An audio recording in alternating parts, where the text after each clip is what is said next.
नमो अरहंताणम नमो अरहंताणम नमो अरहंताणम।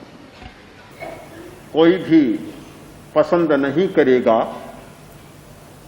कि मनोबल अल्प रहे। बड़ी कठिनाइयां हैं जहां सामूहिक जीवन, पारिवारिक जीवन, सामाजिक जीवन और एक दूसरे को सहन न कर सके, यह सबसे बड़ी समस्या। असहनशीलता के कारण दिन रात लड़ाइयां, झगड़े, कलह, संघर्ष चलते रहते हैं। इस स्थिति में हर व्यक्ति यह चाहेगा कि सहिष्णुता का विकास हो, किंतु सहिष्णुता का विकास तब संभव है कि मनोबल का विकास हो। मनोबल आयुर्वेद में बतलाया गया है कि 3 प्रकार का होता है। एक सहज, एक कालकृत और तीसरा युक्तिकृत। सहज कुछ लोगों को आनुवंशिकता के कारण मनोबल मिलता है।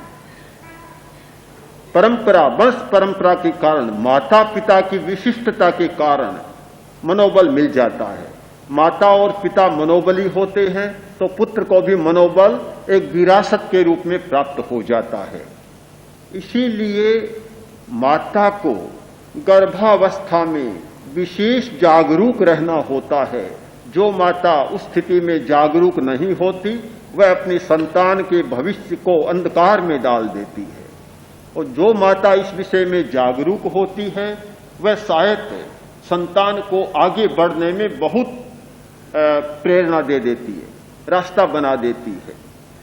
तो माता पिता के द्वारा जो प्राप्त होता है वह सहज मनोबल होता है।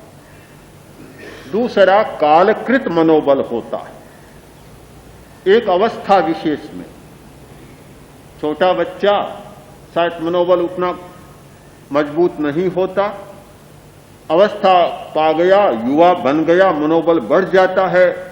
बूढ़ा होता है तो फिर मनोबल लड़खड़ा जाता है, बड़ा कमजोर हो जाता है। बूढ़े की नियंत्रण शक्ति बड़ी कमजोर हो जाती है। मस्तिष्क के तंतु ढीले पड़ जाते हैं, न अपने पर कंट्रोल कर पाता, न मनोबल को रख पाता। कालकृत होता है मनोबल। और कालकृत का एक दूसरा अर्थ भी हो सकता है कि ऋतुकृत या समयकृत। अमुक समय में मनोबल बढ़ जाता है और अमुक समय में मनोबल घट भी जाता है। ऐसा भी होता है समय समय पर। शायद रात में मनोबल घट जाता है और दिन में मनोबल बढ़ जाता है। प्रकाश होता है, आदमी का मनोबल होता है। रात होती है तो मनोबल घट जाता है। दिन में किसी को स्मशान में जाना हो तो आदमी चला जा सकता है। रात को कहा जाए स्मशान में चले जाओ, अकेले चले जाओ। स्मशान तो वही है, वही क्षेत्र है, वही जाने वाला व्यक्ति दिन में चला गया था, रात में नहीं जा पाएगा क्योंकि समय रात का है, मनोबल घट जाएगा। प्रकाश के साथ मनोबल बढ़ता है और अंधकार के साथ मनोबल घटता है। तो कालकृत भी मनोबल का अंतर होता है। युक्तिकृत मनोबल तीसरा प्रकार है। युक्तिकृत मनोबल यानी उचित उपायों के द्वारा मनोबल को बढ़ाया जा सकता है। मैं इसीलिए यह चर्चा कर रहा हूं कि जिस व्यक्ति को सहज मनोबल प्राप्त नहीं है तो वह निराश न हो। निराश होने की जरूरत नहीं। उचित उपायों के द्वारा मनोबल को बढ़ाया जा सकता है, विकसित किया जा सकता है।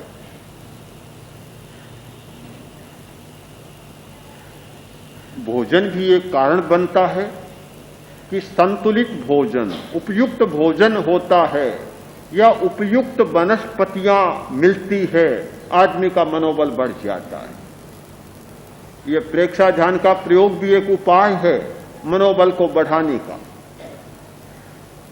मनोबल बढ़ता है, विकसित होता है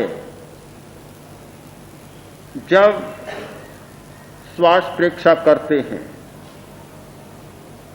संकल्प शक्ति का विकास होता है, एकाग्रता का विकास होता है, मनोबल बढ़ जाता है, सहन करने की क्षमता बढ़ जाती है। जो लोग आए, पहले दिन अभ्यास किया और बड़ी शिकायत कि एक आसन में बैठा ही नहीं जाता, रहा ही नहीं जाता, पैर टूटने लग जाते हैं। धीरे धीरे अभ्यास बढ़ा, मनोबल भी बढ़ गया, सहनशीलता बढ़ गई। अब कहते हैं कि दर्द हुआ तो भी हमने संकल्प कर लिया कि ये पूरा ध्यान एक आसन में ही करना है, एक में कर लिया।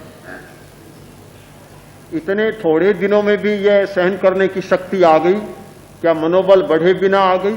मनोबल बढ़ा तभी तो सहन कर सके। अगर मनोबल नहीं बढ़ता तो सहन नहीं कर पाते और तत्काल आसन को बदल डालते। थोड़ा थोड़ा कष्ट सहने का अभ्यास बहुत महत्वपूर्ण सूत्र है जीवन की सफलता का। एक आराम तलबी का सूत्र है, दूसरी ओर सहनशीलता का सूत्र है। जिस आदमी को असफलता जीवन में चाहिए, उसके लिए सबसे अच्छा उपाय है आराम तलब हो जाना, ऐसो आराम में फंस जाना। यह असफलता का स्वर्ण सूत्र है। और जिस व्यक्ति को सफल होना हो, उसे कष्ट सहना सीखना होगा। भगवान महावीर का वह वचन बहुत महत्वपूर्ण है। जैसे जैसे उस पर मनन करते हैं, ऐसा लगता है कि जीवन की सफलता और असफलता का विवरण बहुत थोड़े में उन्होंने दे दिया। सुहसाय गस्य समणस्य निगाम साइस्य उच्छोलना पहो इससे दुल्लहा सुगई तारी सगस्य। कि जो श्रमण, जो मुनि सुख चाहता है, सुख का रसिक है, बहुत सोना चाहता है, दिन में भी सोना, रात में भी सोना, जब भी समय मिले तब सोना, सो जाना चाहता है, आलसी पड़े रहना चाहता है। 2-3 दिन पहले पंडित दलसुख मालवणिया आचार्य श्री के पास पहुंचे और बोले कि आचार्य श्री बात क्या है? मैं जब भी आपको देखता हूं आप श्रम करते रहते हैं, सोते नहीं, बैठे रहते हैं। इस पर भी उन्हें आश्चर्य था कि आप बैठे रहते हैं और इस अवस्था में 70 के आसपास फिर दिन भर आप बैठे रहते हैं। मैं तो बहुत सारे साधुओं के पास जाता हूं, 40 भी पूरे नहीं कर पाए हैं, या तो मसनद के सहारे ऐसे बैठे रहते हैं जैसे गद्दा लगाए पीछे, और या लेटे लेटे, मुझसे भी कई बार बात करते हैं तो लेटे लेटे करते हैं, बैठकर बात करने का भी अवकाश नहीं है उनको। बड़ा आश्चर्य है। आचार्य तुलसी सोते रहते तो आचार्य तुलसी नहीं बनते, कभी नहीं बनते, और कुछ ही बनते। शायद आप लोग जानते भी नहीं आचार्य तुलसी कौन है। आचार्य तुलसी बने हैं अपने श्रम के कारण बने हैं। इतना श्रम किया है, इतना परिश्रम, निरंतर जागरूकता, निरंतर परिश्रम, और क्या, ज्वर की अवस्था में भी बैठे बैठे प्रतिक्रमण करना नहीं चाहते। तो बहुत बड़ा असफलता का सूत्र है आराम तलब हो जाना, ऐसो आराम में चले जाना, पड़े रहना, सोए रहना, सोते रहना, आलस्य में चले जाना। तीसरा एक है उच्छोलना पहो इससे, यानी शरीर की साज सज्जा में समय बिता देना। कभी हाथ धोया, कभी पैर धोया, कभी मुंह धोया, कभी शरीर को सजाया, कभी कपड़ों को संवारा, कभी किसी को संवारा। जीवन का लगभग सारा समय तो कपड़ों में, शरीर में, केसों में, जूतों में, चप्पलों में चला जाता है। काम के लिए बचता ही कहां समय। उच्छोलना पहो इससे, भगवान ने कहा दुल्लहा सुगई तारी सगस्य। ऐसे व्यक्ति की सुगति दुर्लभ है, ऐसे व्यक्ति का विकास दुर्लभ है। ऐसा व्यक्ति उन्नति के शिखर पर पहुंच सके, सफलता का वर्णन कर सके, ये बात दुर्लभ है, कभी संभव नहीं है।